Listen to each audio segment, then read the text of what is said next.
Hi, welcome to another episode of Mom 365. I am your host, Janelle. So Mom 365 is where we answer the question, what does motherhood look like for you 365 days a year? And today I have my lovely co-host with me, Miss Marshaun, and I'm going to give her a moment to introduce herself. Janelle, thank you so much for having me. My name is Marshaun Olaniyan. I am the founder of Marshaun Olaniyan Consulting, where I coach Black women and help them to shift their mindset, shift their perspective, and shift the way that they're showing up in the world, where they have a really good relationship with themselves first. And then that carries over into all of their other relationships, but specifically the relationship with their spouse. Yes, I love it. I love it. So thank you for being here. Thank you for saying yes. I appreciate you for it. Yes, thank you for the invitation. Of You asked, course. I'm here. Let's do it. I'm ready. Yeah, so let me tell you a little bit about how I met Miss Marshaun. So, of course, I was trying to become a better version of myself, be a better person in my relationship, and that's how I found her on Facebook. And I was just very intrigued by the videos that she was putting up, and I was actually in one of her relationship groups, right? Yeah, don't worry, I'm coming back. We getting things together. I'm coming back. All right, all right. We waiting on you, Mama. We waiting on you. So today's topic, we are going to talk about maintaining healthy relationships with partners throughout all stages of motherhood.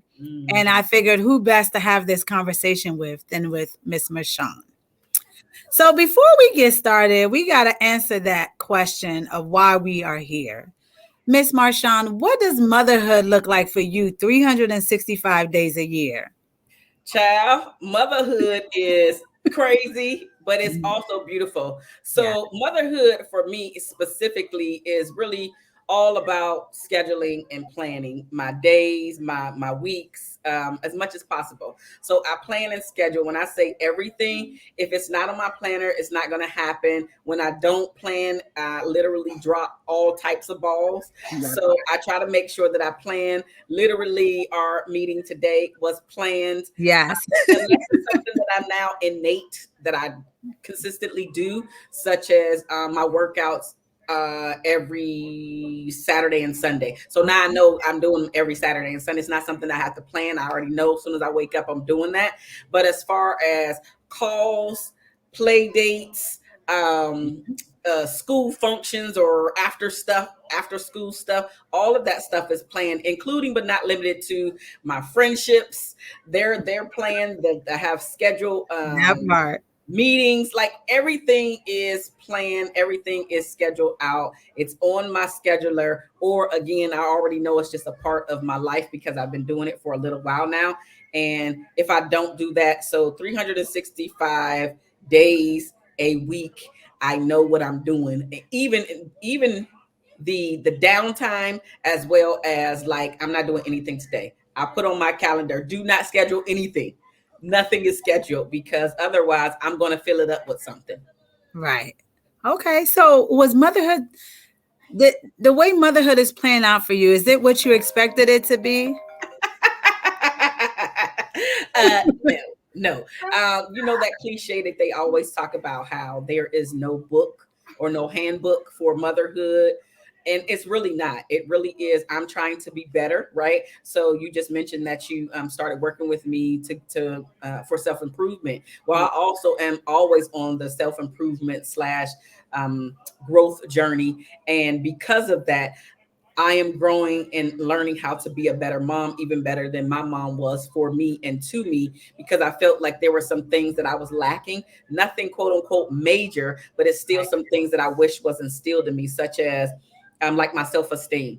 Mm. When I left the home at 18, I had really low self-esteem, and I had to work on that as an adult. And Yeah. so what I'm trying to do, instead of having my daughter figure that out later on in life, I'm literally just pouring self-esteem in her and I allowing love her it. to know that she has a voice, because that was another thing that I struggled with. Although yes, I can talk, yes, but to really stand up for myself when because of my low self-esteem, I was teased about my dark skin. And that's how the self-esteem, the self-esteem issues came to play.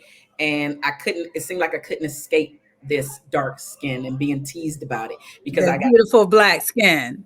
thank you. But I got teased in the home by my siblings, right? And I'm no angel, right? I did some things to them as well, but my thing was darkness, right?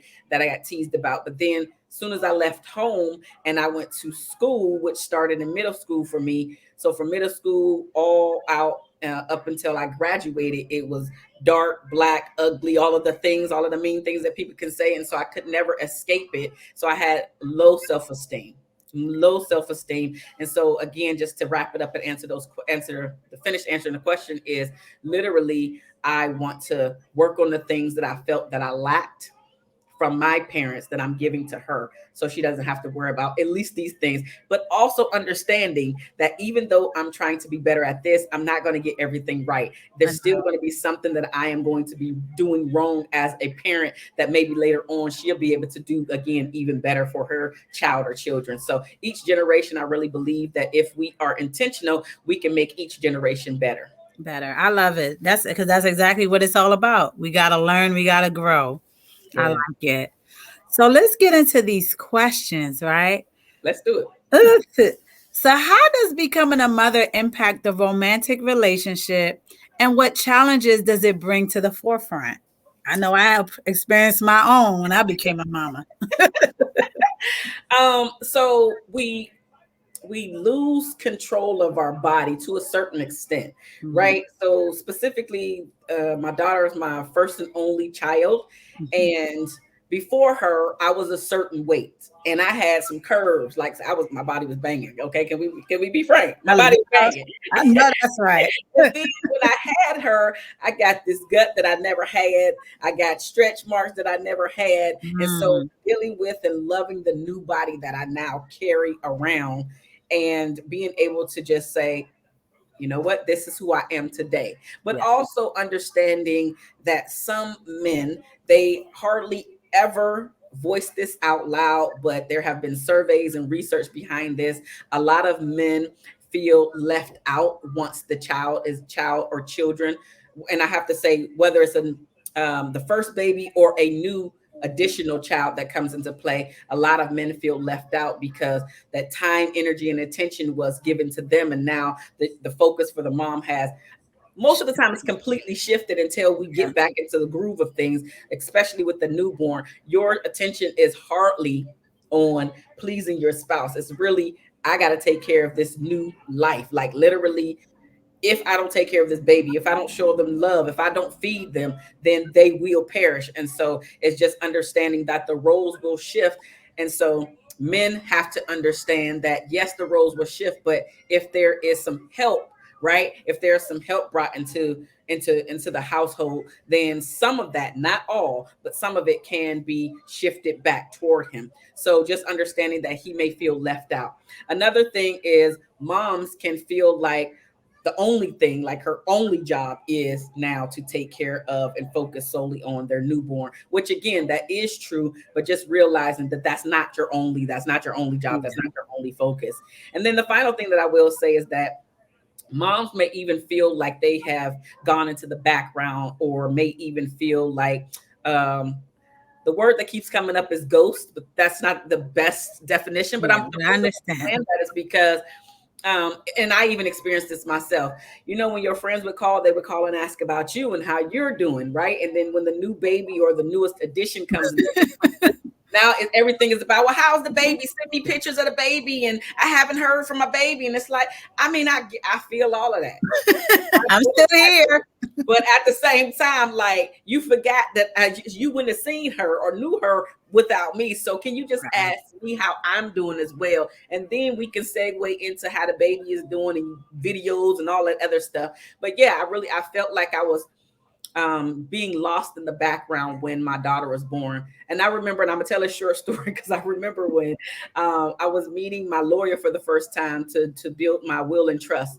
And we laugh about it today because now she's my best friend. But years ago, when I first had my baby and I first met her, and she literally didn't even say hello to me. She literally came over with her arms out and took my baby.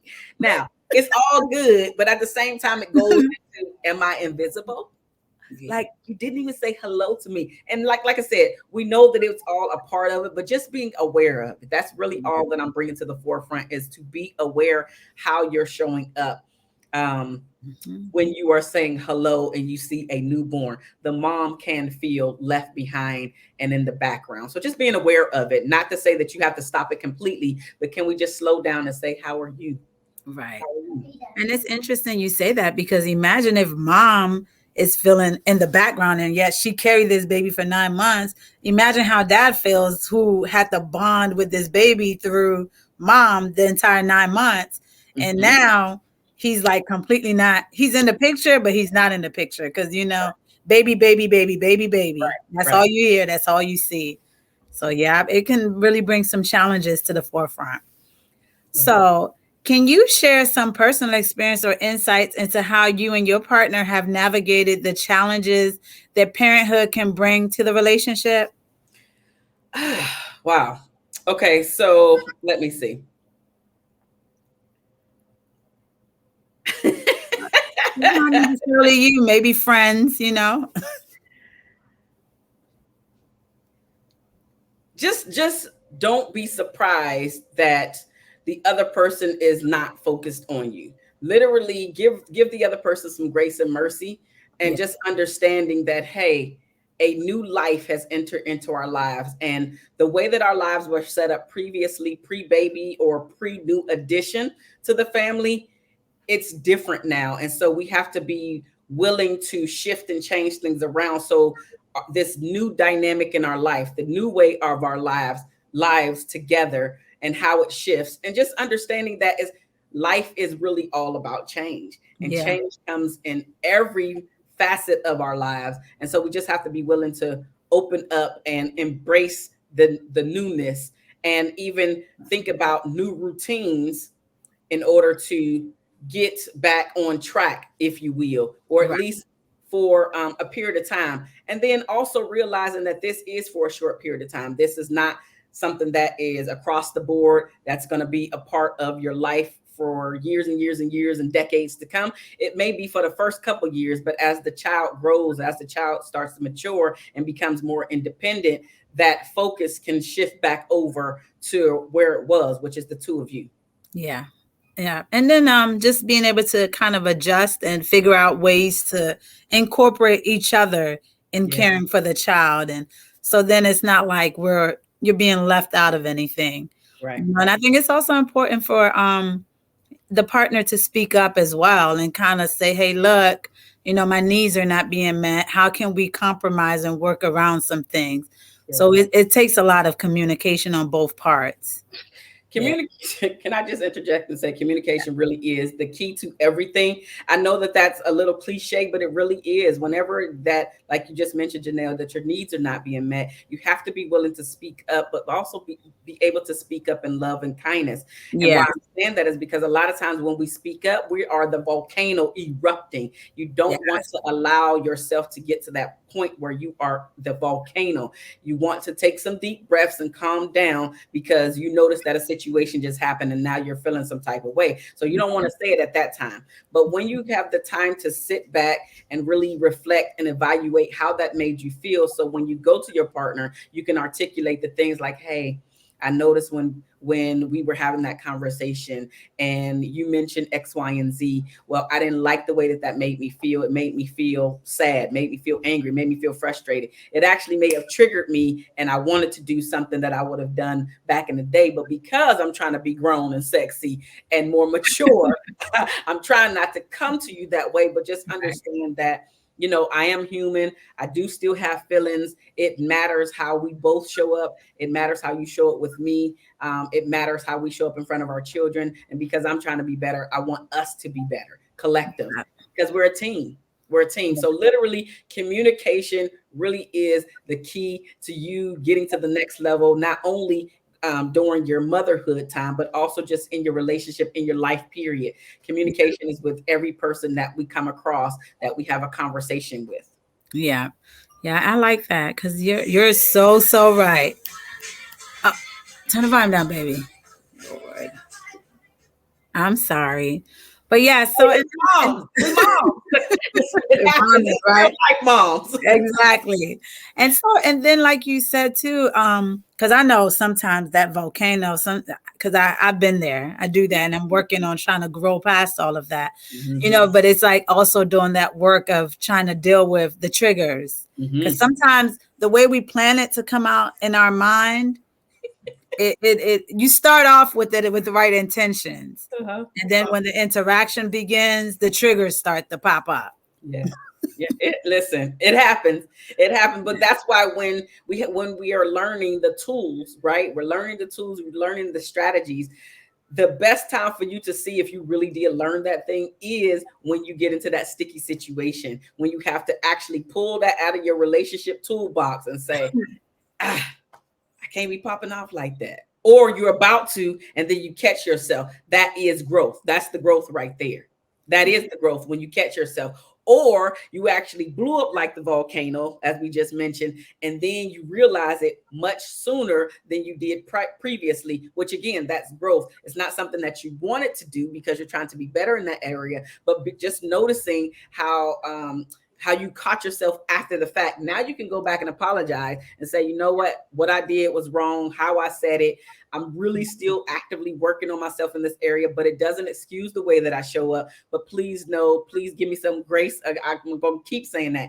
Grace and mercy that I'm trying to be better. I'm trying to show up better, but this is still a weakness for me.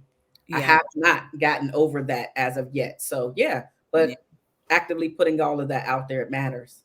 Yes, it does. Thank you. So what are some common misconceptions about balancing motherhood and maintaining strong partnership? Common misconceptions. I would have to say that misconceptions on motherhood is that mothers have all the answers. Right. And or parents. I know we're talking about mothers here, but mothers and or parents have all the answers, and we don't. We are going to mess up. We're going to get it right, but we're also going to get it wrong. I think that another misconception is seeing the child but not hearing your child. And I'm obviously talking about different stages of childhood when your child is able to speak. Excuse me. I grew up in the era where a child was seen but not heard. And so that's another generational curse that I'm trying to break, because I want her to know that her voice matters, that she is important, and that I actually want to hear what she has to say. And so I think that that's another misconception that we could break, where the child also is seen but also heard. Now, yes, there is a fine line. There is a time and place for everything. But at the same time, I think that that's something that we need to. I think another misconception is the apology portion of it as well. Some parents feel that they don't need to apologize to their child or children, or even their spouse for that matter. And so I think that that's another misconception that needs to change, because if we want to be apologized to, I really look at my daughter and just children in general. They're I'm going to say it this way. They're small adults. Yeah, pretty much. They have big feelings just like we do. They literally have everything that we have, with the exception of the experience that we've had. So they feel like we do. They want to be heard. They want to say what they want to say. They have attitudes just like we do. And truth be told, they get the attitude from you. That part. and I like that you touched on that too, because that's real important. We have to kind of remember when you were a child, how you felt when your parents treated you a certain way. And we have to get to that place where we're like, I got to put myself in my child's shoe. You know what I mean? Let me remember how I felt when my mom and dad made me feel small when I had something to say or I felt something. So we gotta try to, just change the dynamics, like you said, break some generational curses and address things in a healthier way. Yes. But yeah, you're so right. I like that. Thank you. Well, you know what? And let me just say this, because I'm not perfect. And we fail as adults because we're still trying to rewrite what we got instilled in us. Yeah. So that's exactly what I'm doing. I'm doing a better job at it for sure. But there are definitely times where I'm like, nope, because I said so. Yeah, of course. Because why I got a long tail, right? Yeah, no, but it's true. We reparenting ourselves as well as we're doing it in the process for our children too. Yep. So, but the awareness is what's important. Absolutely. Yeah. So how can moms and partners ensure that they continue to communicate effectively during early stages of parenting when sleep is limited and when stress is high? Listen, I know I'm gonna bring that word up again, communication. I think that Communication. everything falls on communication. There are several umbrellas underneath the communication, but communication really is about, hey, I'm just not feeling it today. Yeah. Like, and trying to plan ahead. So yes, communicating these things, but I really think that me and my daughter's father, we did a great job, or at least we tried to. So before she got here, we discussed her name, right? And some people don't do that. Some people, it's like a dictatorship. This is her name or their name, right? And so we discussed what our daughter's name was going to be. We discussed breastfeeding and bottle feeding. Mm-hmm. We discuss was he going to be able to help, and in what ways would he be able to help, and domestic duties. So we discussed a lot of things, but the thing is, everything is not going to go as planned. Not So in my situation, it did not go as planned. I had an emergency C-section, and so then I had to readjust. Yeah. So couldn't breastfeed because she knew than me, right? Was my So experience. he couldn't breastfeed, and then I had to pump. He couldn't do that. So it's just other things that come into play that you're not thinking about at the time. Yeah. And when they come up, you have to be willing to address these things so the frustration can stay down here, the resentment stays down here, and all of the things that can help but also hurt split you two apart so you can stay connected. So communicating, planning as much as possible, having a backup plan if you can, which that was one of the things that I didn't do. I didn't have a backup plan because we think, I discussed it, and it's going to go this way, and life throws us curveballs all the time. And so just realizing that we need to be able to adjust. Yeah, be flexible. Mm-hmm. Yes, be flexible and adjust when the life curveballs are thrown your way, because they're coming. They are coming. Right. They come when kids are not there. So imagine when kids are there. Exactly. And that just takes us back to that word of we got to compromise when the things, because initially we plan things a certain way. I love it. We got to plan. We got to prepare. We got to be ahead of the game. I mean, as women, that's what we do naturally, because we try to see things from all angles, and this can happen, that can happen, but then there are those things that we miss that do happen. So when they do happen, it's kind of like, okay, let's start over. Yeah. Let's compromise. Let's meet halfway, So like you said, communication, and another thing too is we not just communicating, but comprehending and understanding. You got to be able to because sometimes you might hear it, but you don't hear it. You know what I mean? Because everybody comprehends differently. Everybody sees things different. Perspective is everything.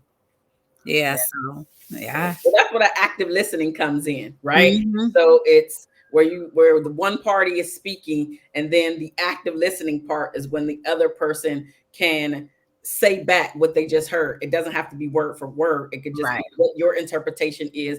This is what I heard you say. Is this correct or not? And then you two can have a dialogue to make sure that you're on the same page, that you both heard the same things. Because research has actually shown sometimes when women speak, men hear something different, and vice versa. When men speak, women hear something different. So that active listening and regurgitating what we believe that you're saying, and then talking about, yes, that's right, or no, this is actually what I was saying. So both of you are clear. Yeah, exactly. You got to have patience with it, because it's a lot. Yeah. It's a lot. So it has to be a lot of patience on both sides. And you both you can't get frustrated. And when you do, step aside, take a break, take a moment, revisit it at another time. But indeed, but if you don't have the conversation, it's going to keep knocking at your door. It's going to keep becoming an issue. So it is. So what are some strategies for finding quality time with your partner, even in the midst of busy family schedules? Child. I really try to say to plan for them again as much as possible, but then understanding that things are not always going to go as planned, Yes. and incorporating as much as possible your circle into helping you out so you both can thrive and keep the connection going on. And then obviously you want your child or children to be safe when you're not with them. So yeah, just utilizing the people that you have around you that can help you in that way. And they call them the informal support system, and then they have the formal support system, and there's another one. So it's three of them. I can't think of the Yeah. last one, but in any event, your informal support system, which is like your family, friends, your besties, maybe even your colleagues, it could be other moms. Those are the people that help you the most to get over the humps, to really get past the frustration, and even to converse with, to say, you know what, I thought I was the only one. Yeah. And I have a mom like this. We end up our daughters. It's funny because we didn't know each other, and we all had daughters, and they're all a few months apart, like 5 or 6 months Oh, apart, something like cute. Your that. And little so, village. I like it. yes. And so it's really important because even today, when we get together, they met when they were roughly about 3, and now they're getting into like 6 and 7. Or actually, I should say 7. But anyway, the point is, and when we get around each other, we have a monthly play date. And when we get around each other, it's like, you're dealing with that too. And then we'll kind of, allow each other to vent if you need to, but then also, okay, I thought I was alone, because most of us are also only have that one daughter. So we can't compare it to another child or children Yeah. because we only have one. So just being able to allow your family circle to come in to help you out. And I'm sorry, did I answer the full question? You did, you did. 'Cause that's exactly what it's about. It's about incorporating other people so you can schedule time for each other. You can, you know, what's really important, and I think sometimes we neglect this because this should be in every stage, whether they're kids or no kids. Scheduling date nights, you Ooh, know, yeah. because life is just it's busy. It's a lot going on. So we have to get back to saying, hey, look, let's be intentional about, you know, one day a week. You know, it's not always about spending money. There's so many things we can do for date nights, but Yeah, yeah. scheduling those kind of things. I'm glad that you said that, because the happiest couples, the happiest couples have scheduled slash planned date nights. Weekly is the best, but at least if you're doing it monthly, you can Yeah. keep the connection. You can really understand and hear what the person is dealing with, their frustrations, and even the things that are going great in their life. But because, as you already mentioned, our lives can be super crazy, Yeah. specifically when we have our children in our lives, meaning living at the home. That's what I mean by that. But when we're not scheduling these things, they don't happen because life always gets in the way. And just understanding that the happiest couples have the dates, they keep them. It's really like a sacred time for them because they want to stay connected, and they want their marriage if they're in a marriage, but if not, then they want the relationship. But those couples, research actually shows, are the happiest couples because they are intentional with their time, and Yeah. they know it's also something that they get to look forward to, like, oh, I'm gonna get to hang out with my spouse. I actually like my spouse, but because life is in the way and we have this new child or an additional child, it's like, oh my God. And so it helps them to get recentered, but also, again, I'll say this time and time again, to reconnect or stay connected. So when the child or children grow up and they leave the house, you don't have to introduce yourself to your spouse once again, Yeah. or say, we did it, Mhm. but now it's time to divorce because I just wanted to stay here until the child got 18 and left. And Yeah. that's horrible too. So, It is. in Yeah. my opinion, to me, right? That's my belief, that that's horrible that you stay around for all that time, and then as soon as the child graduates, now you're divorcing. But again, that's my own Yeah. personal opinion. No, I agree with it. Yeah, I agree with it because the thing is too, if they were checking in with each other regularly, then we'll be able to understand, hey, look, things are not my needs are not being met. Mhm. Because I think sometimes as mothers, and you know, like you said, we gotta our partners have to give us grace because as mothers, sometimes we're so consumed with the child, the well-being of the child, and you know, things like that, that we forget about some other things. It's not intentional. It's Right. just that innately is just what we do. You know, you want to make sure your kids are okay wherever they're at, whatever they're doing. So it's just, I saw something on social media about, I think it's like 222, the 222 rule. Every 2 weeks, a date night. Every 2 years, you know, taking a vacation with each other, just making time away, you know, even if you go on vacation with the kids, schedule time for just the two of you. Right. You know, I mean, even some people schedule sex, as crazy as it may be, but you get busy. Gotta do what you gotta do. Yeah, so you gotta be able to plan, because at the end of the day, everybody's needs has to be met. Yeah. So And our priorities keep changing as well, right? yeah. In one season of our life, it's about the newborn. But as the child, like I said, as the child grows, now this new season of your life may just be about you and your partner, but also just you as well, like getting you back together. So I just mentioned my body. I'm now in the season where I'm getting my body back together. I'm never going to get rid of my what are they? Tiger stripes, right? Never going to get rid of them. No, don't. Now they got stuff for that cavitation, but go ahead. Okay, you knew what they have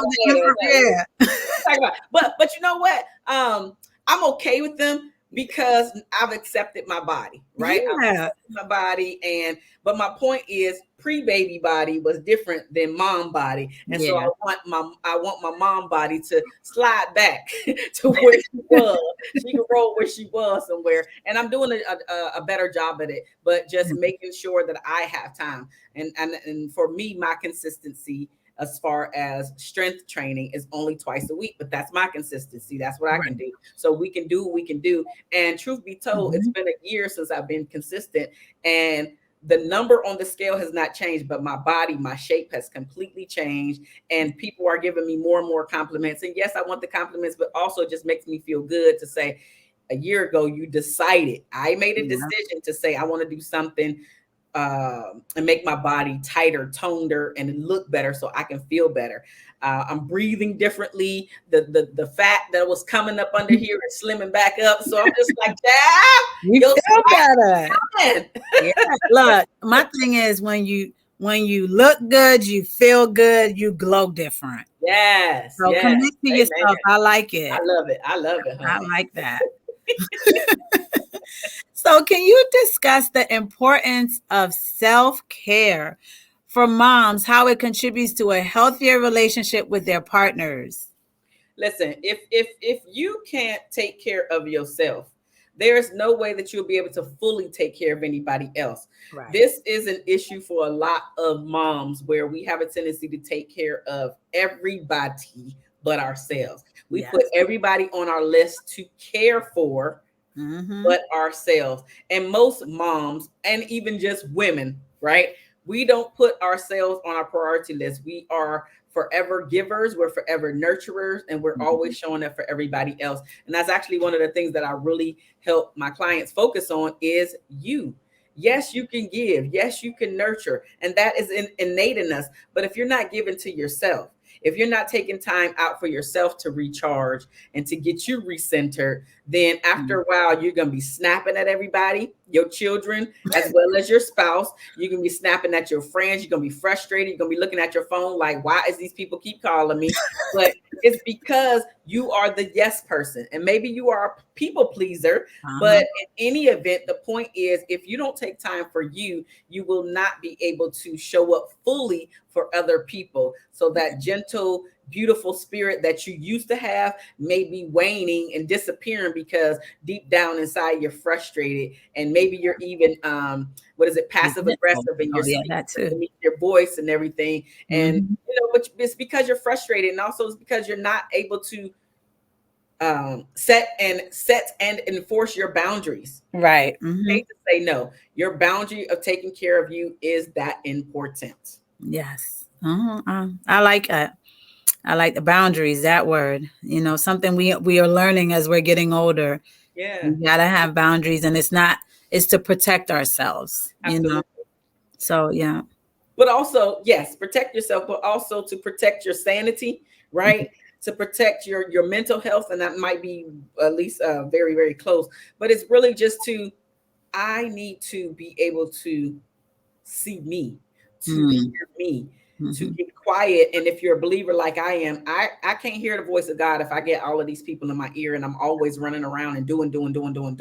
So we have to take time to get close to God, so we don't get as frustrated, and we literally can leave our burdens to God. Like literally, prayer is everything, and I just can't help myself. I got to take it down this road because a lot of times we focus on just life, and we think that this is all there is. And because I'm a believer, I definitely know that this is not all there is. Yeah.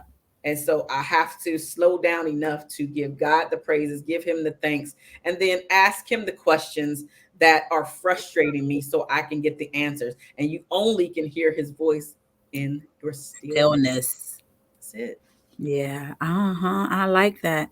And also another thing too, I like what you said, but as we're telling, because I know I tell my moms a lot about self-care. But in this particular episode, since we're also discussing about the partners, it's also important for partners to take time for themselves as well.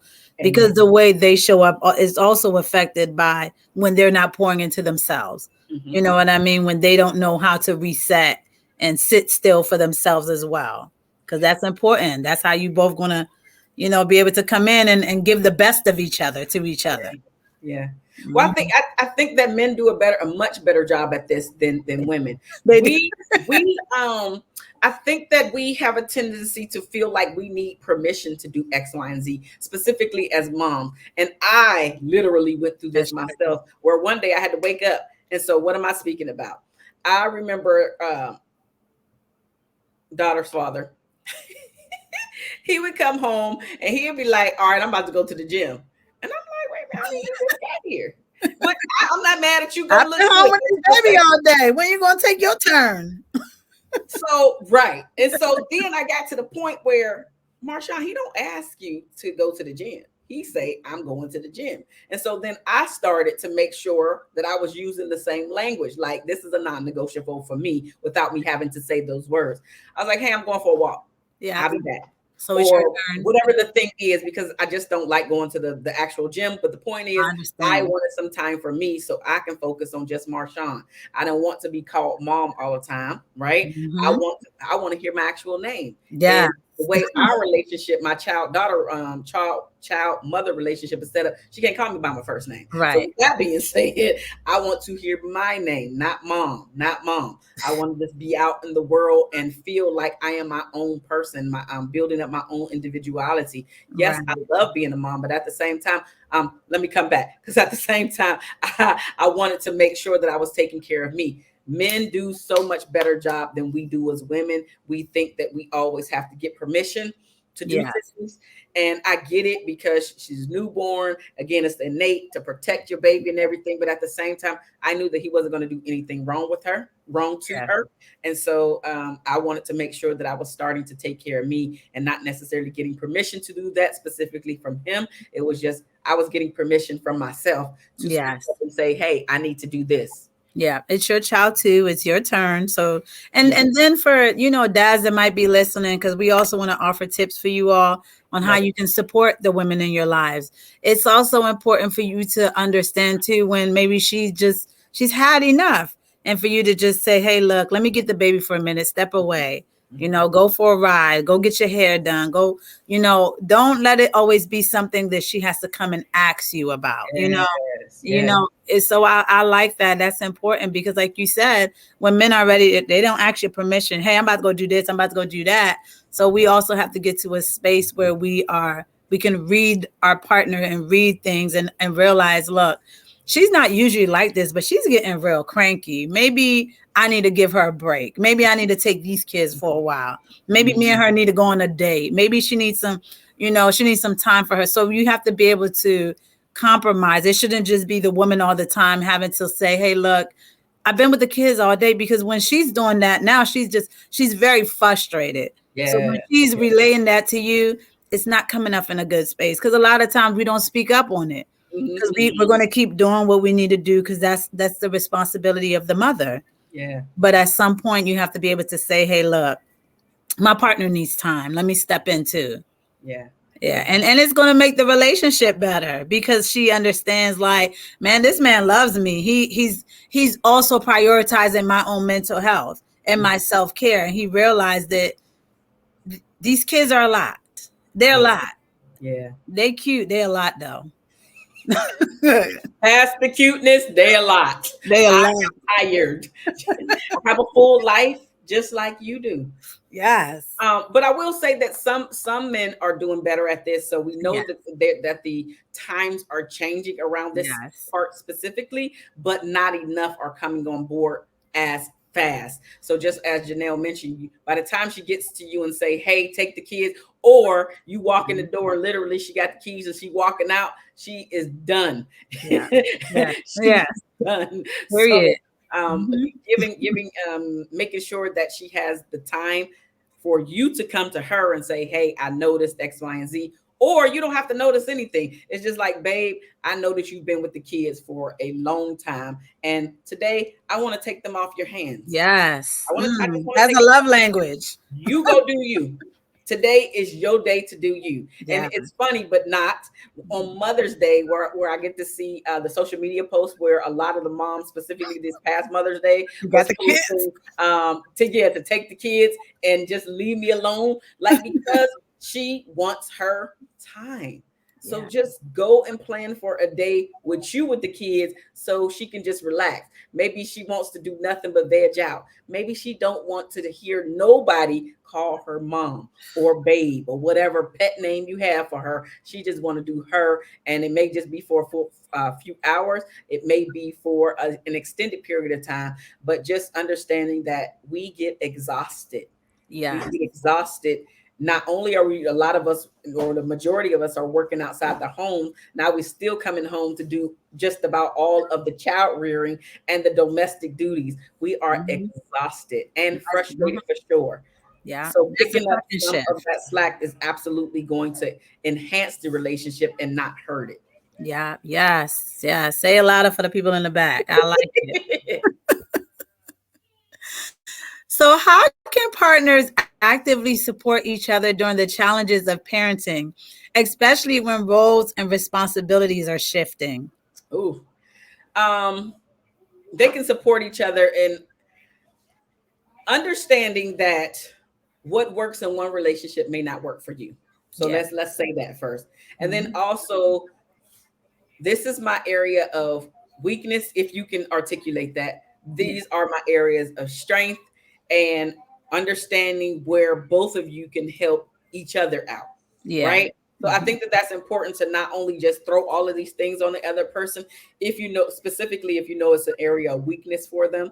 But as I already mentioned, communication for sure, but just Mhm. talking about the things that are going to help your relationship succeed and last the test of time, because Mhm. it really is important to not just throw things on a person that you know is their weakness, because it's not going to go well for you or the other person. They're Right. going to be frustrated, and then when you come back, you're going to be frustrated because the thing was not done, or whatever they said that they were going to do didn't happen. And so just understanding that it's okay, Yeah. it's okay, but not compare your relationship to an outsider's relationship, or even, but not limited to, your parent. Your parents did this and it was I'm so bad for good, that one. I'm and their working on that. relationship was this, and that.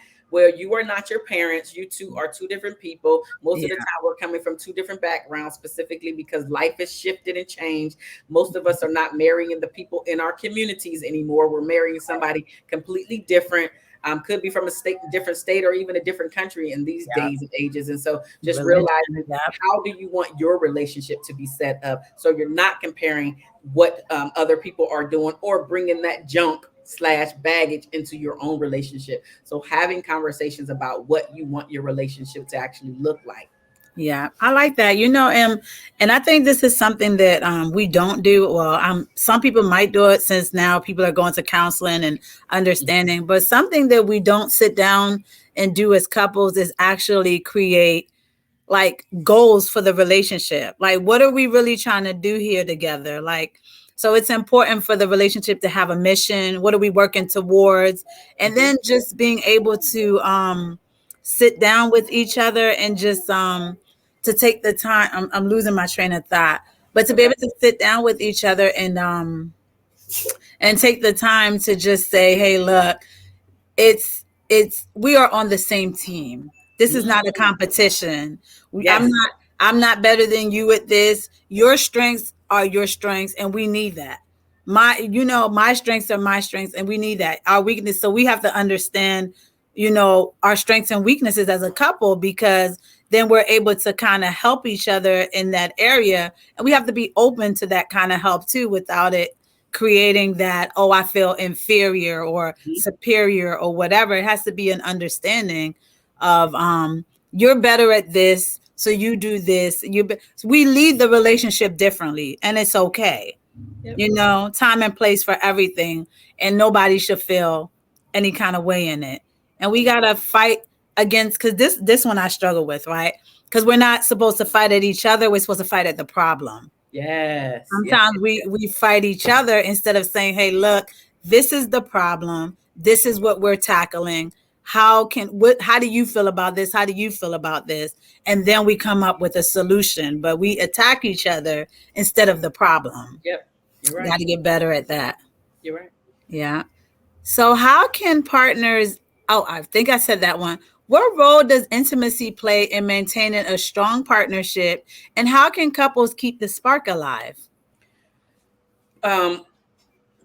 Couples can keep the spark alive by just making sure. Okay, so you know what? We already talked about planning date nights, right? So keeping the spark alive with keeping fun into your relationship. This could be with the children or without your children, but I think bringing in more fun, more laughter. This may be in the form of games. It may be in the form of just going out and being spontaneous and doing something that the both of you have never done. It could be something like skydiving. Let's go do skydiving today.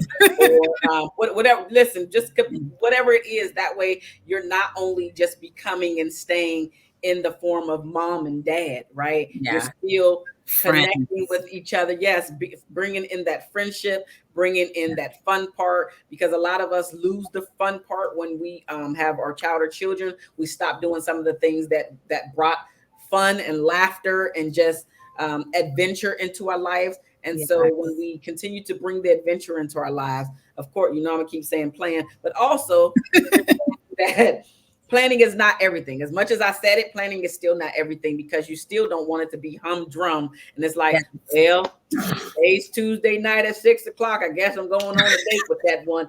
But so you still want to throw some spontaneity into it. Yes. It's fun to keep it like, oh my God, I have to go. I cannot wait to do this thing. And it just happens to be with my spouse. I want to, because here's the thing.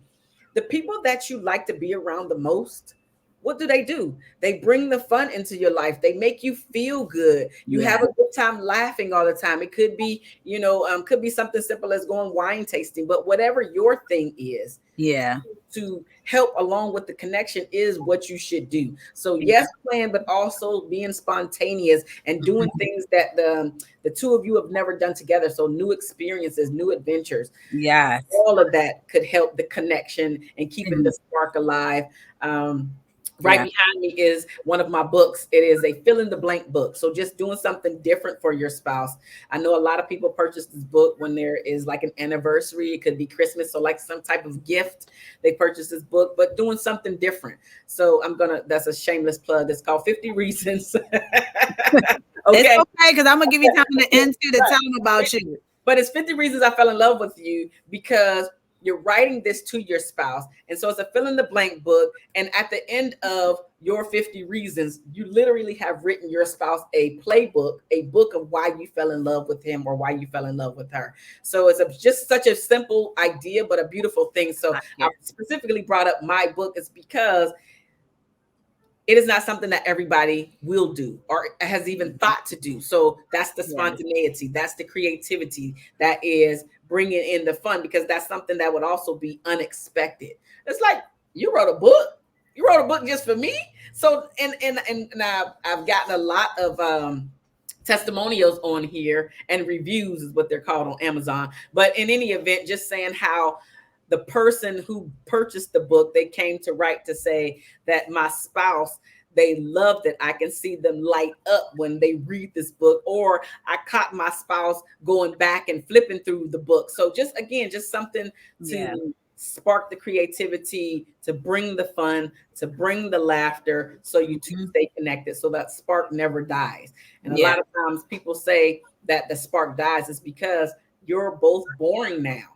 Yeah. Yeah, it's true. And we got to be able to take the time like you. And by the way, I like the book. Yeah.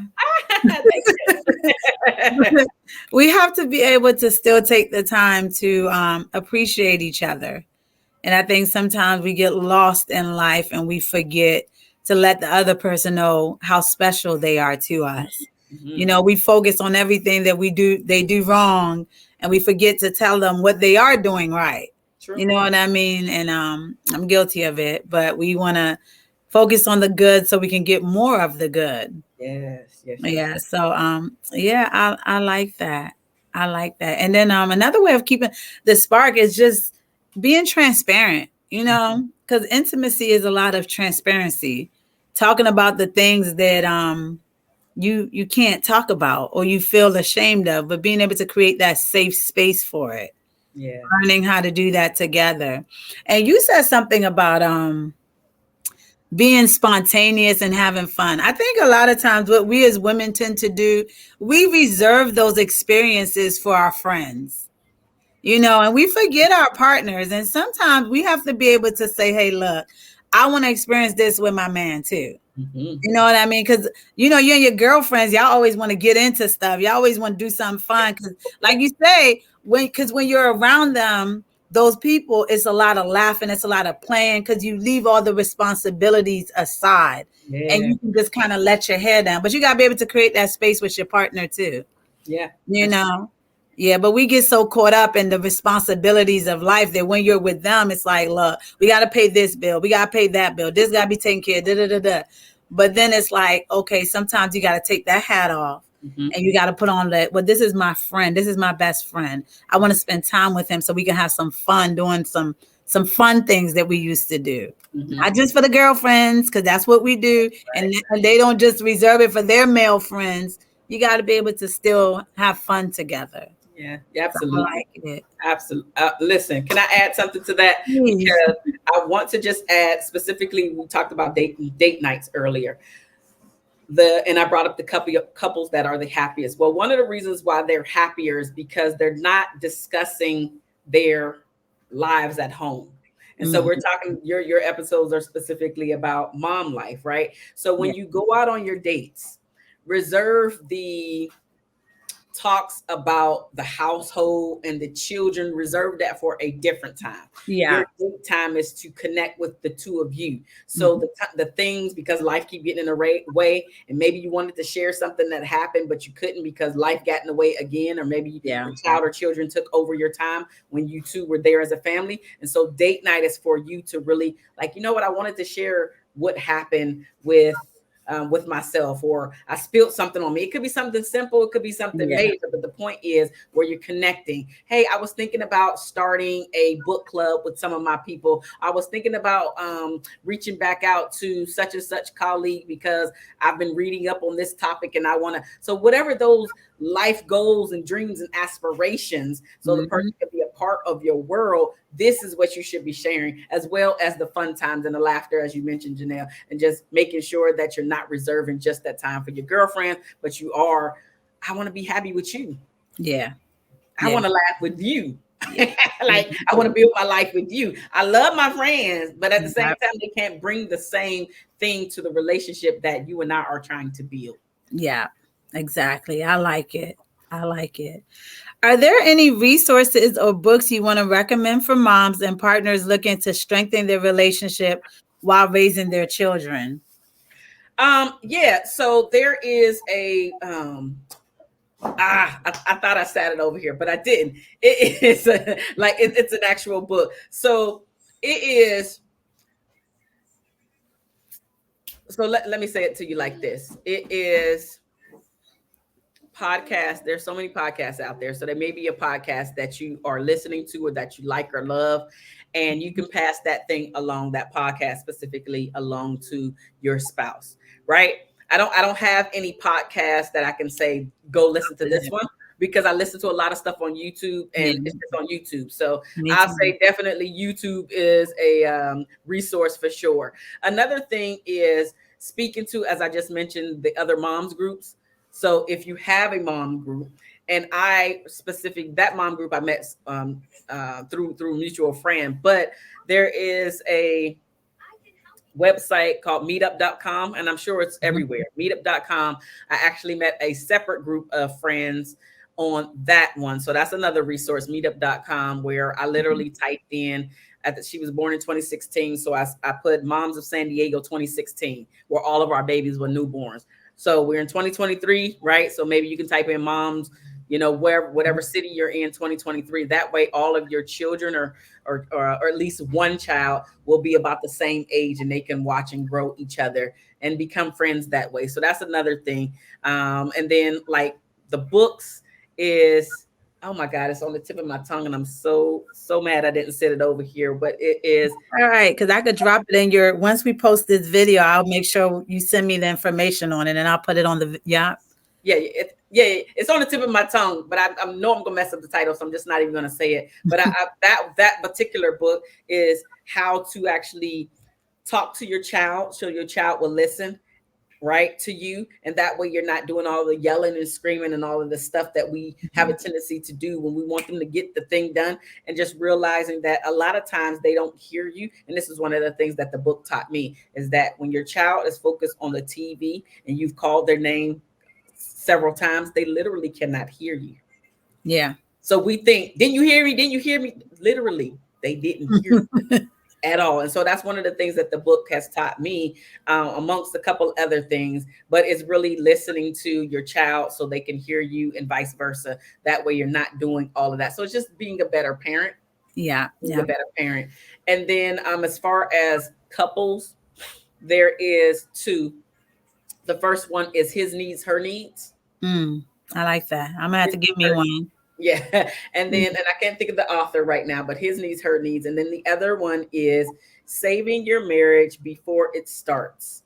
And then the subtitle is 7 questions to ask before and after you get married.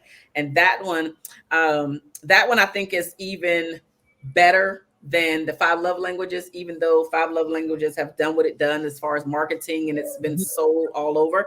But I think that one actually goes even deeper. That was one of the books that had me stopping. I remember, because I was out on a walk. It's funny. I remember I was out on a walk and I was listening to the audio book, and I was stopping like every 1 or 2 minutes, taking notes. And I was just like, I didn't do this with the 5 love languages. The 5 love languages is straight to the point for sure. But the 7 questions, and of course, it's not just 7 questions throughout that book. It really opened up my eyes to more of the psychology with men as well as the psychology with women. So I really, really enjoyed it. And those would be the resources that I can think of today. Okay, I like that. So you're going to include your book and those other books, and I'm going to make sure I have that in the link, so y'all know about all of them. And then one book that I read too that I appreciated, Love and Respect. Oh, yeah. That was a good one. That one was like, woo. Because that's the thing that we struggle with, that men need respect, women need love. And because I can easily give you what I need because that's what I know, it makes it easier. But just being able to read it and understand it, and then trying to apply it, because sometimes too, reading books together help. Yes, when you because as we're going through the process of self-development and trying to develop ourselves for each other and for ourselves, it's nice for us to be reading the same thing at the same time, because then we can have conversation about it. Absolutely. Yeah, that's all building the relationship and building intimacy and keeping each other in the loop with one another. Yep. You know, it really is. So things aren't stale, Exactly. See, that's one of those creativities. And another thing about reading, I know you said reading them together, but taking it to another level, and it does something up here, and I can't really remember everything, but what am I talking about? It is where you're reading to your partner. I like that. Reading to your partner, it does something up here where the connection kind of draws them into you, and I can't remember everything, but reading to them, that like the book that you want to discuss, reading to them, having a discussion about it, but it's specifically the reading to them that does something that keeps them connected and draws them closer to you. Yeah, and I like that too, because another thing too, Men don't really want to read books. They don't really want to, they want to watch it and, things like that. We are more into that kind of stuff. But it's nice when the two of you can kind of sit down and, get a book and read it together and discuss it. And it's all communication for the relationship. So y'all not communicating about the same things all the time. You're adding flavor into it. Yeah. Yeah. So how can extended family and friends support couples in maintaining a healthy relationship throughout stages of motherhood?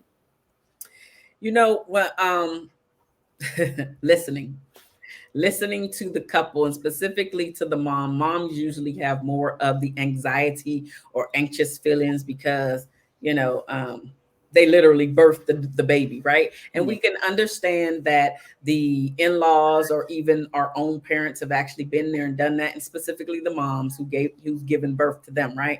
So we get all of that. But at the same time, if I'm telling you there is something that I want and on how I want to raise my child, then you have to be willing to respect what I want and not still do it your way because I've been there and done it. And I got all of these kids. Well, I hear you, but this is my kid. Right. So being able to really listen to what the new mom is saying and not just interjection what you want to happen. And this is something that happened to my younger sister, where my mom was watching my niece, my sister's daughter. And she had to go away. My sister had to go away and do something. I have no idea. But when she came back, my niece's hair was permed. Ooh.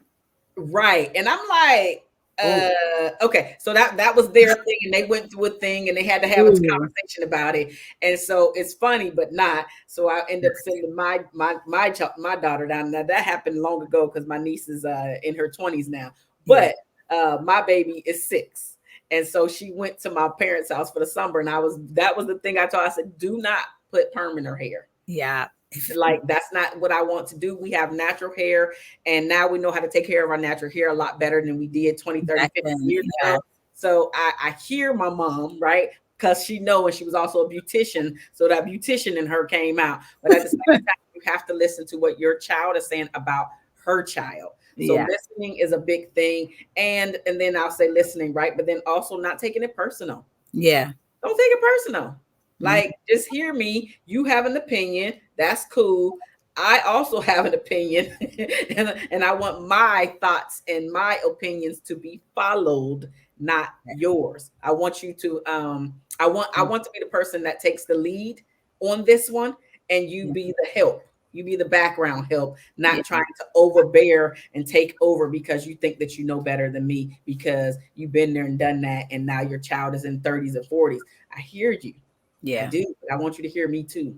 Exactly. Yeah. So you got to set boundaries with them as well. Yeah. You're right. I didn't say that word, but yes, absolutely. Boundaries. Setting boundaries, but really that listening piece is really hard for a lot of people because just like we mentioned before, how when women talk, men hear something different and vice versa. Well, just when some people talk and it has a lot to do with our elders, because they've been there, done that, they think that they know everything. They're wiser than us. Way the right way, and that's just not always true. No, it's not. It's not always true. So I think that would help, that listening piece, seeing your daughter or your in-law, seeing them for who they are, for this new person, and then also giving them some grace and mercy because just because you've actually been there and done that, I want to learn it my way. If I'm having trouble, then yes, I can ask your opinion, but don't just bombard me with all of the things that you think that I should be doing. And then finally, I'll say is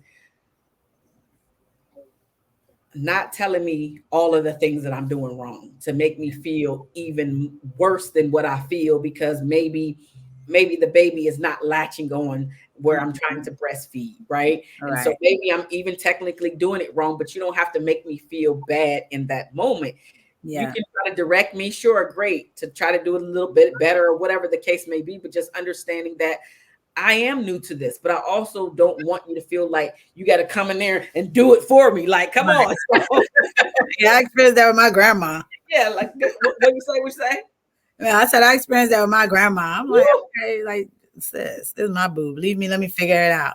She meant well, but they do it different. Right, Yeah. right. Well, and that's the thing. They do mean well, but at the same time, you have now crossed the boundaries. Yeah. You have entered my personal space, Yeah. and it just, like, we just have to remember to be respectful. We Mhm. just have to remember to be respectful and remember when you were in my shoes as the new parent. And so, just as overbearing as your mom or in-law was, you're now being that overbearing person. So just remembering Yeah. where you came from as well. Yeah, yeah. And then on another note of it too, also we want to also make sure early on we talk to our family members about hey, we might need your help to watch the kids here and there so we can have date nights. So Yeah, putting them on alert early on that yeah, hey, we might need you to help us keep the spark in our relationship. yeah. See, You that's that planning and caring for and bringing your circle and community in there, because know? they say it takes a village. It Yeah, really does. it And does. you might have to create a village. Yes.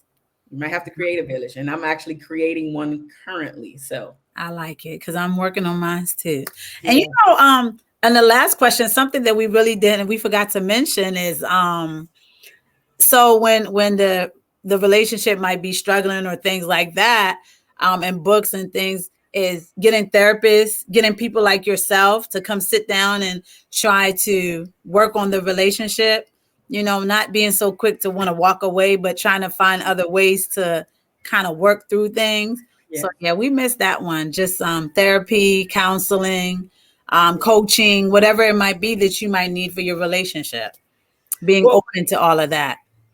they also say that those people are happier when they do that, right? Mhm. Because you're focusing on the couple. You mentioned it earlier about you two being a team versus you two being the problem. You're the team. You're trying to make sure that you're keeping the family together.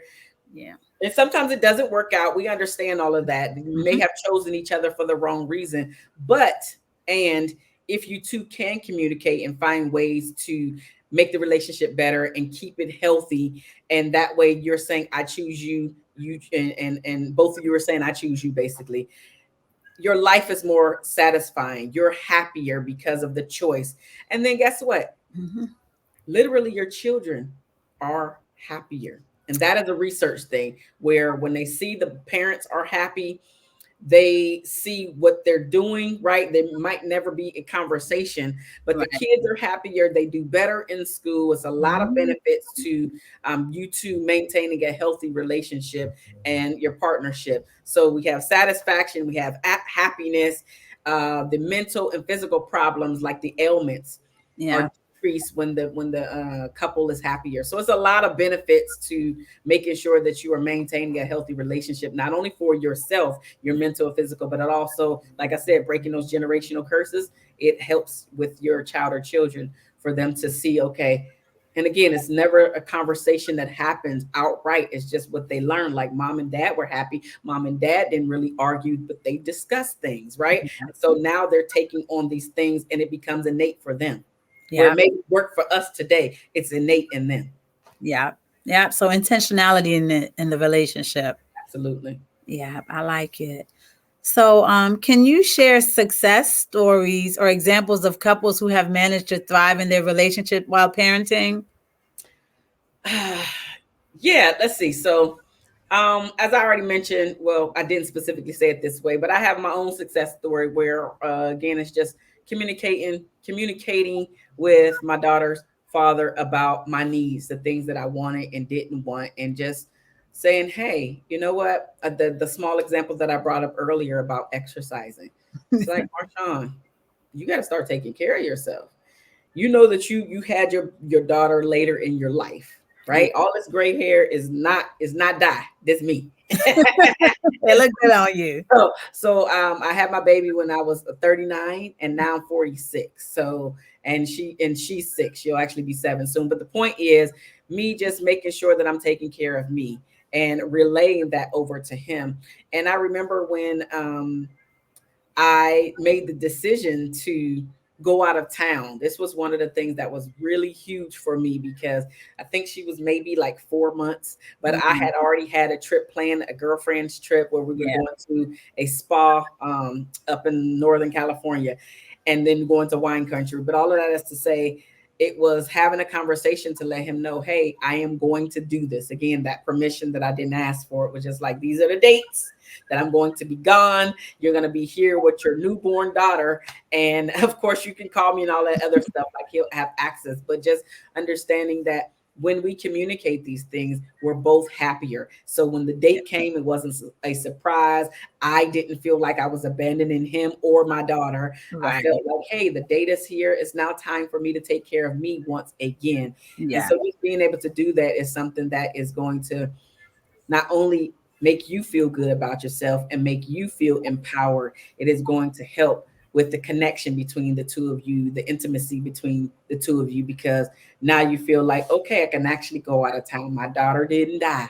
She's still, and she was a little baby. So he had to change pampers and all of the other stuff. But just understanding that it's going to take work. It Mm-hmm. is going to take you opening up your mouth so you're not frustrated. And also remembering that you don't have to stop your life just because you have a child or children. Right. You Yeah. do have to curb it a little bit. So all the things that you could do pre-baby, you can't do those, not everything, but you can still do some of them, because Yeah. it's going to make a difference with you making sure that your cup is full. So now that you're able to pour and give to others from a full cup versus an empty cup. An empty cup means frustration and anger. A full cup is happy, full life, showing up bright, Mm-hmm. and just being able to say, hey, I got you. I Yeah. see you. I Yeah. got you, and I see you. Yes. Yeah. And don't feel bad. I took a trip too. I think when my second was like 3 months. I had a out of yeah, and I needed it. Yes, Just yeah, had a baby, just a lot. I needed it mentally. I needed it. My yeah. body wasn't in the way it needed to look, but it didn't matter. I was having fun. You need it. so, I did, and I had a great time. At this point, it's been a few years since that happened, but yeah, it was much needed, and I didn't feel bad. Like I said, I showed up in the way that I needed to show up, and yes, it was beautiful, and it was relaxing. yeah. I'm sure you came back happier, more I, rejuvenated, I did more peaceful. all of the above, all of the above. Okay. What advice do you have for moms who might be feeling disconnected from their partners and they want to rebuild the bond? um, First, clarify. Mhm. I mean by clarify is, what are you actually feeling? What are the areas of weakness that you want to work on? And Mhm. even so, say for instance, you have 3 areas of weakness that you feel that you want to work on. So now that you've clarified that, now you have to communicate, right? This word keeps coming up. Clarification, because, and you want to clarify before you try to communicate, because once you try to communicate to somebody, but you don't really know what you're talking about, and you're talking in circles, it doesn't help them really understand. When Yeah. you're finished, you think that you said something, but they like, what? And what just happened? Right. So to keep your frustration down, to keep his frustration down, you first become clear on the things that you want to have a conversation about, then have the conversation about them. And if it's something like I just mentioned, like going and taking care of yourself, taking a trip, then now date is here, go do the thing. So whatever it is, so it's like clarifying, communicating the thing, and then implementing whatever it is that you are trying to take action on, and then working on those areas. And so if you have 3, maybe you decide to say, okay, I'm going to work on this one. I'm going to give myself 6 months to only focus on working on this area so I can be better in this area. And if you can take on more than them, then okay, fine. But if you can't, at least start working on one, so that one Yeah. area is still going to draw you to closer versus Versus repel. And yeah. then once that part is innate in you, right, now you start to take on another one and say, hey, these were 3. Remember, I brought these 3 to you. So now I feel like I've gotten a handle on this one, Yeah. on not arguing with you. I feel like I've gotten a handle on not arguing with you. But now I'm going to work on this particular area, and keep bringing in all of this stuff. Again, this is your growth. This is you realizing the areas of weakness, not only for yourself, but it could be some other things that you're realizing he's weak in, right? It's just saying these things in love, but still saying them. Yeah. Yeah. I like that. Yeah, I like it. Uh-huh. And then finding time to just make time for each other. You have to. Letting them know. Look, I feel like lately I've been disconnected from you. Things haven't been the same. I'm feeling, I need to feel closer to you. How can you do this? What do you suggest? Bringing them in on it too. So you both are figuring something out to do together to rebuild the bond. Awesome. Yes, I yes. like it. I All of that. like it. So tell me, Miss Marshaun, what do you do for self-care? Child, mine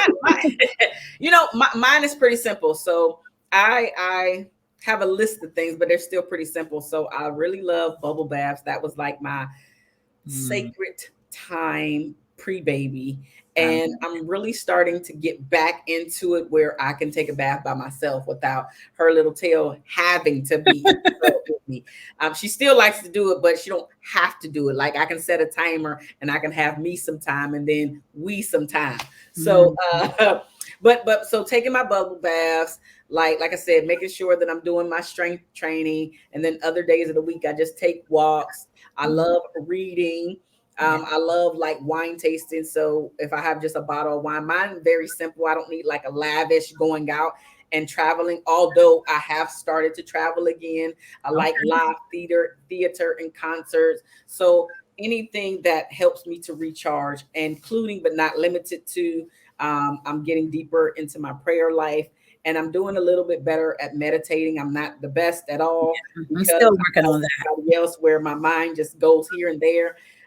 So I'm not the best at it, but I do at least try to incorporate it. So those are my simplistic things. And then making sure that I am connecting with the people that I want to stay close to. So my family and my friends that I actually want to be a part of my life, not just because I'm a mom or just because I'm in a relationship. It's just like I want to make sure that I'm maintaining those relationships.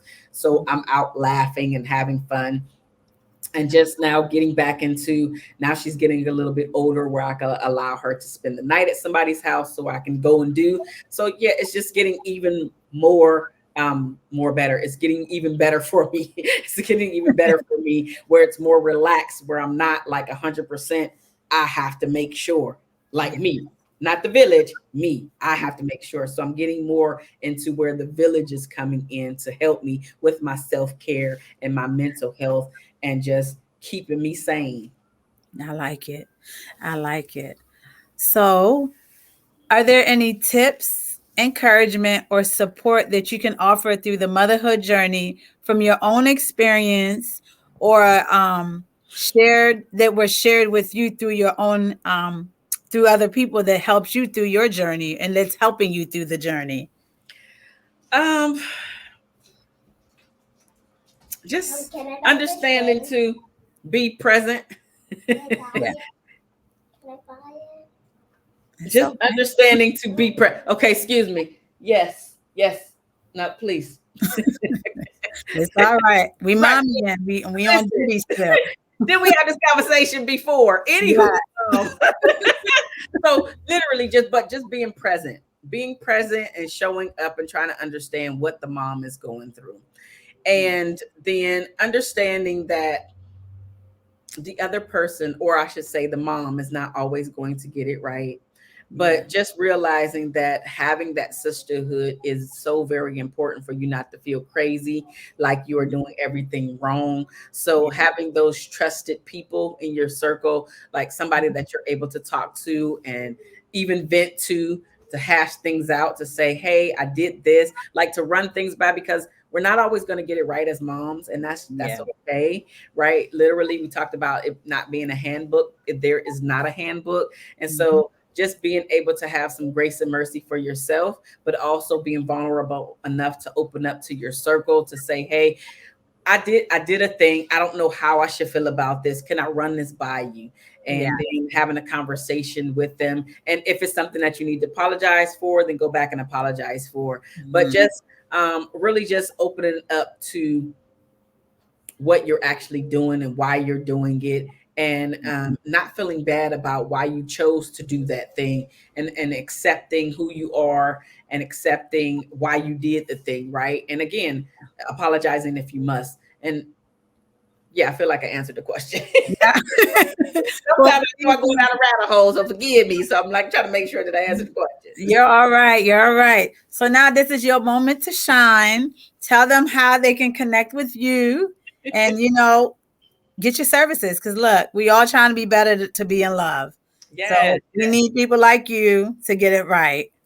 Okay. So yes. So you can connect with me at marshauno.com, which is my website. So it's literally my first name and last initial.com, Mhm. all lowercase, where there are services on there. Some of my books are on there. I have articles, videos. I got a lot of stuff. I have a planner on there, which what I mean by that is if you want a coaching conversation, that link is on there. So that's kind of like my house for everything where you can go and connect with me. And then you can also follow me on my young YouTube channel. I'm starting a new channel. Yes. And so I did start a new channel. So that's at Marshaun. So it's youtube.com at Okay. Marshaun Olaniyan. So Yeah. there's that. And then if you're a Facebook person, you can follow me under my first and last name under Facebook. IG, I think, is at Marshaun_O. Yeah. So there are a lot of ways for you to be able to connect with me and get in contact with me for sure. The best places is the website, and honestly, it's YouTube. So those are the best places to get in contact with me. YouTube is in the comment section, or if you click in the description box, you'll find all of the links to get in contact with me. So those are the best places to get in contact with me. And thank you. Yeah. And of course, I'm going to add all of this in the description so they can get access to it and link with you. Yes, So, yes. Miss Marshaun, I thank you for your time. I thank you for being here. Is there anything else you would like to say?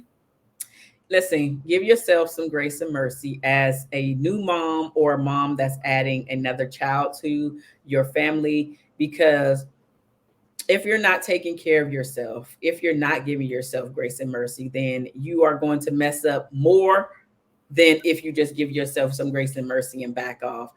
Give your child or children grace and mercy as well. Allow them to be heard and seen, because it does make a difference.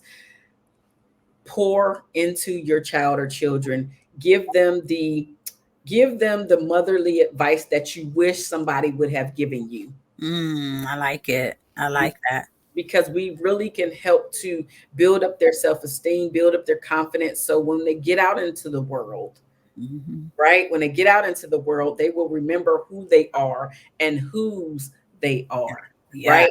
So the final thing that I will say, specifically if you are a believer, but even if you are not, and you have, if you do not have some type of spiritual practice or prayer life, then I would highly recommend you tapping into that even more, because you're going to need it, Mm-hmm. especially when it's time for you to be forgiven, right?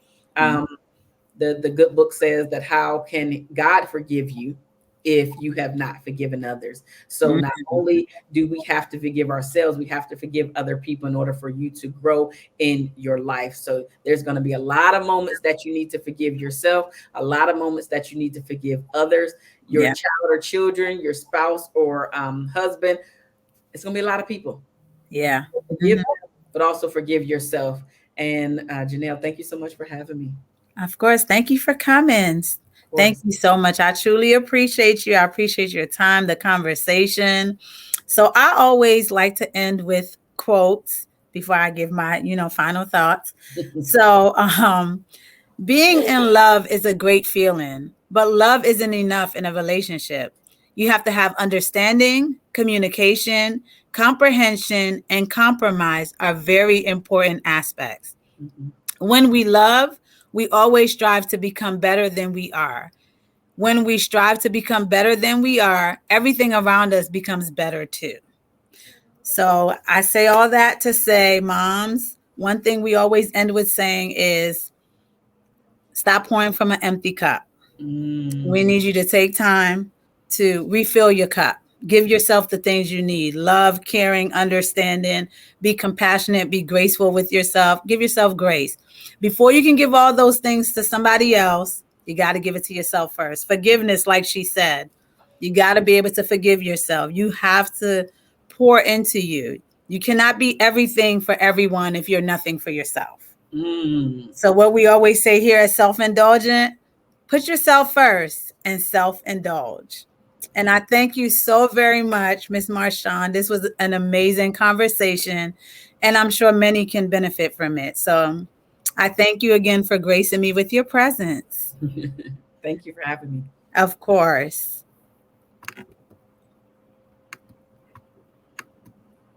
Ooh.